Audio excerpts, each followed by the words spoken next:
Buenas noches. Vamos a comenzar la presentación de lo que es el control motor. La idea de la presentación es aclarar los conceptos y que tengamos una unificación en cuanto a lo que se habló hoy en clase. Entonces, lo primero que vamos a definir es como tal los tres niveles que tiene o que se determinan en el control motor. Entonces sabemos muy bien que tenemos un nivel superior, un nivel medio y un nivel inferior. Como habíamos hablado en clase, el nivel superior básicamente se encarga de lo que tiene que ver con la parte de la estrategia. El nivel medio se encarga sobre todo de lo que tiene que ver con la parte de la táctica. Y el nivel inferior se encarga básicamente de la ejecución del movimiento. Vamos a ir mirando cada uno de estos niveles y las estructuras implicadas y relacionadas en cada uno de estos niveles. Entonces, vamos a mirar primero al nivel superior. En este nivel superior vamos a observar que tenemos, o lo primero que vamos a definir es qué es específicamente. Sabemos que este nivel superior se encarga de la estrategia. ¿Pero qué podemos considerar la estrategia? La estrategia se basa en el objetivo. ¿Cuál es el objetivo del movimiento? ¿No? Y la estrategia es la mejor forma de lograr ese objetivo, ¿no? En el caso de nuestro video, el objetivo era finalmente hacer un gol, ¿no? Y la estrategia que determinaría cómo voy a hacer el gol es lo que determina, es decir, la mejor forma de lograr hacer el gol, ya sea un golpe fuerte, un golpe débil. Eso lo determina la estrategia. ¿Cómo lo voy a hacer? A través de un golpe fuerte, un golpe débil. Eso lo determina la estrategia.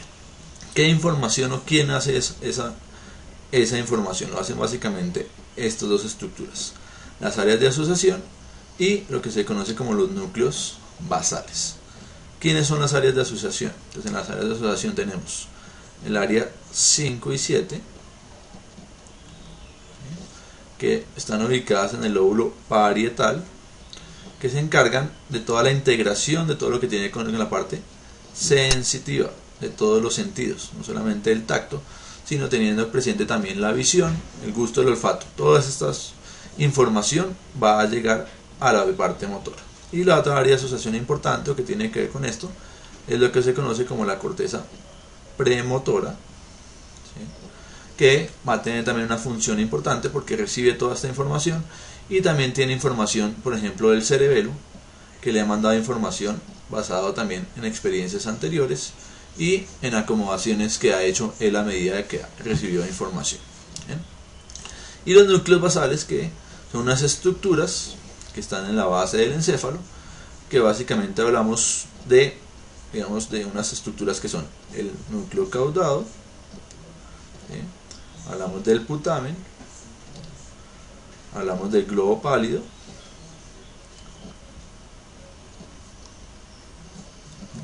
hablamos de unos núcleos que se llaman los núcleos subtalámicos y obviamente de lo que es la sustancia negra. Estos son los que se conocen como núcleos basales.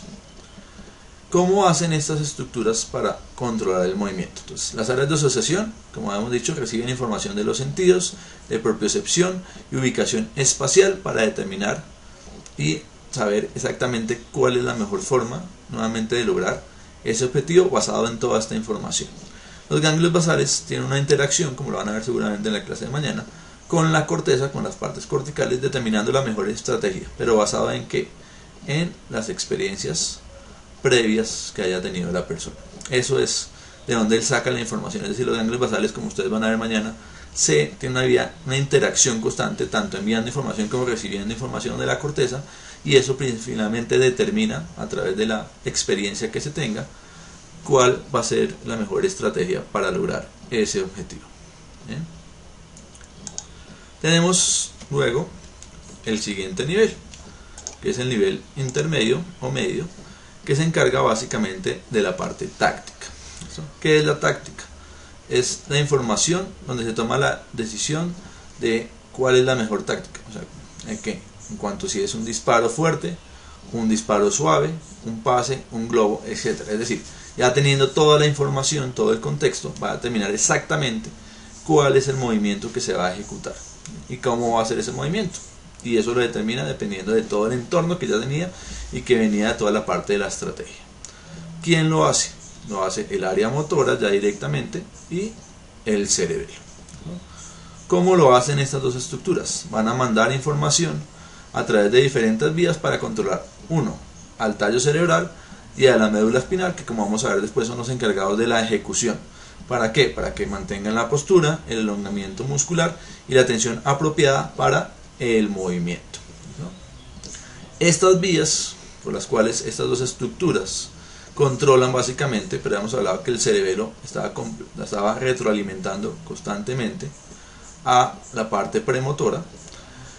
Vamos a mirar que una vez la corteza y el área premotora tienen esa información, van a mandar información a las partes que van a ser encargadas de la ejecución a través de unas vías que se conocen como vías laterales y unas vías que se conocen como vías ventromediales. Vamos a ver qué tienen o qué función cumplen cada una de esas vías.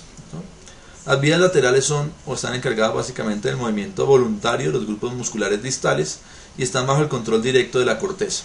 Las dos vías son la vía piramidal, que es la más importante en los seres humanos, y la vía rubroespinal, que es importante sobre todo en los mamíferos. La vía piramidal sabemos que es la misma vía corticoespinal. Ellos van a llegar, no van a hacer sinapsis directamente con las astas anteriores de la médula, sino van a hacer sinapsis con las interneuronas que hay ahí, para determinar finalmente, dependiendo de toda la información que tengan, qué músculos se van a hacer movimientos. Pero no solamente ellos actúan, también actúan estas vías que son las vías ventromediales, donde tenemos las vías reticuloespinales, que tienen dos porciones, una porción continua y una porción medular. Esta medular no hace referencia a la médula espinal, sino recuerden que en inglés el bulbo se llama médula oblonga, y por eso este medular se refiere más que a la parte de la médula espinal al bulbo raquídeo.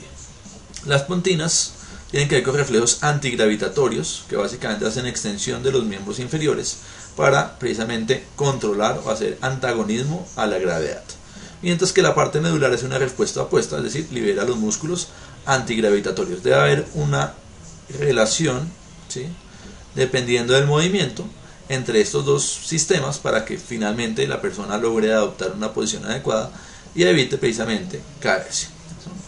Las otras vías, que también son ventromediales, son las vías tectoespinal y vestíbuloespinal, que como lo dijimos en clase, básicamente se encargan de controlar la posición, pero específicamente lo que son la cabeza y los ojos. Entonces, ya sabemos que la tectoespinal viene de los colículos superiores y que la vestibular viene de los núcleos vestibulares. Y finalmente tenemos, lo vamos a mirar, lo que es el control o la parte del control inferior, que básicamente lo que van a hacer es la ejecución. ¿Qué es la ejecución? Pues la realización final del movimiento. Entonces, ¿qué no hace? La médula espinal y el tallo cerebral, estas dos estructuras.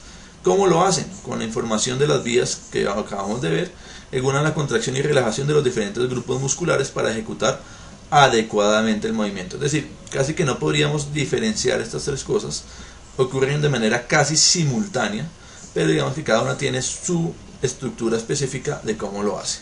Finalmente vamos a ver que esto, es decir, todas las neuronas motoras, ¿sí?, van a estar retroalimentadas por todas estas vías que vimos, ¿sí?, y eso va a determinar qué grupos musculares se contraen, qué grupos musculares se relajan, para poder ejecutar adecuadamente el movimiento que queremos hacer, ¿no?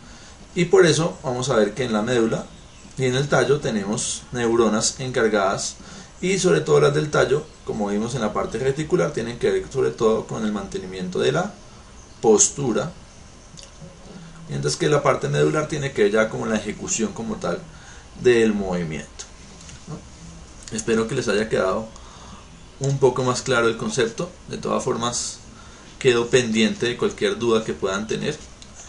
A través del mismo grupo de Facebook me las pueden comentar, o si quieren presencialmente me pueden preguntar. Muchas gracias y hasta luego. Esta es la bibliografía. Si quieren profundizar, Purves y la neurociencia de Bear, o la neurociencia de Purves, cualquiera de las dos es un excelente libro. Muchas gracias.